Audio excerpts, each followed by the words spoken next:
तो क्वेश्चन है, an edge of a variable cube is increasing at the rate of 3 centimetre per second, how fast is the volume of the cube increasing when the edge is 10 centimetre. मतलब कि एक cube है जिसका जो as है वो 3 centimetre per second की speed से इंक्रीज कर रहा है, तो हमें बताना है उसका वॉल्यूम किस इस रेट से इंक्रीज करेगा जब उसका एज 10 सेंटीमीटर होगा। आइए इसको देखते हैं।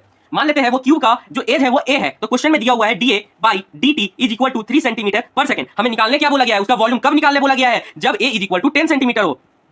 ये हमें निकालना है कब, जब a is equal to 10 centimetre हो। क्यूब का जो वॉल्यूम होता है वो a क्यूब होता है, तो dA क्यूब बाई dt।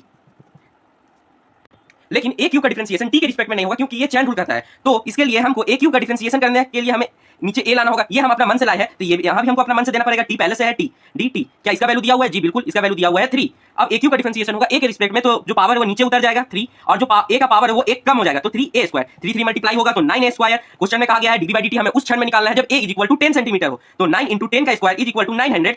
यहाँ भी है तो भी का यूनिट होता है सेंटीमीटर क्यूब पर सेकंड। आइए अब हम इसको अच्छा से लिख के बनाते हैं, मतलब कि एग्जाम में है तो इसको कैसे लिखना है। सबसे पहले हम लिखेंगे let us consider a is equal to edge of the cube, b is equal to volume of the cube.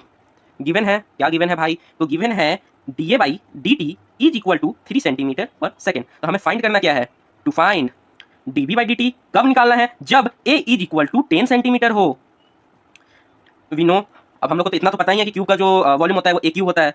We know b is equal to a cube, तो dB by dt is equal to dA cube by dt।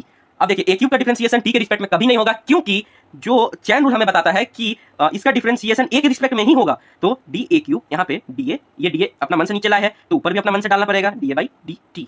अब इसका differentiation क्या होगा, 3 नीचे उतरेगा, a का power 1 कम हो जाएगा तो 3 है, तो यहाँ 2 हो जाएगा। dA बाई dt का वैल्यू हमें दिया हुआ है 3 सेंटीमीटर पर सेकंड, तो यहाँ 3 लिख देंगे। यहाँ पे सेंटीमीटर पर सेकंड इसलिए नहीं लिखेंगे क्योंकि यहाँ वॉल्यूम है, और इसका जो यूनिट है आप इसको लास्ट में भी लिख सकते हैं, इससे कोई दिक्कत नहीं होने वाला है। 9a स्क्वायर, ठीक है, 9a स्क्वायर। हमें dB बाई dt तब निकालना है जब a is equal to 10 centimetre हो, तो putting a is equal to 10 centimetre we get dB by dt is equal to 9 into 10 का स्क्वायर इज इक्वल टू 900।